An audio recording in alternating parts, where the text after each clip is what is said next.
আমি এত কষ্ট করে পাটালির মোড় থেকে এই যে ভাইয়ের জায়গা চলে আসিছি লাকি গ্যাজেটে।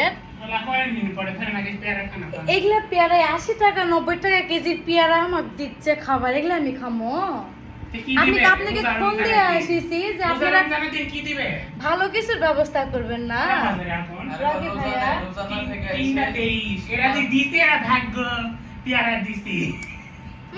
আনা মিষ্টিও লয় নুনটা। আমরা রোজা আছি বা রোজা থেকে আসে কি করব গো, যেটা আছে সেটা বের করে দিছি বুঝাইছে। এই পেয়ারা আমাকে কিনে খাওয়া পারে না বুঝ, ওই কথা দিস না তুই। আপ্যায়নটা ঠিকঠাক হলো না, আমার ভালো লাগলো না। আল্লাহ সন্তুষ্ট হবে। এখন কি আসেন কোয়া না কই দাও। লাকি গ্যাজেটে তাইছি আপনার চুরিপট্টি 3 মাথার মোড় জহুরা কমপ্লেক্সের তৃতীয় তলা। দ্বিতীয় তলা। ভাই ভাই রে বা। যারা যারা দামি দামি ফোন কিনতে চাও অল্প বাজেটের মধ্যে একে ধরপড় করে তাড়াতাড়ি চলে আসো। গরু বাছুর থাকলে বেচা কিনা।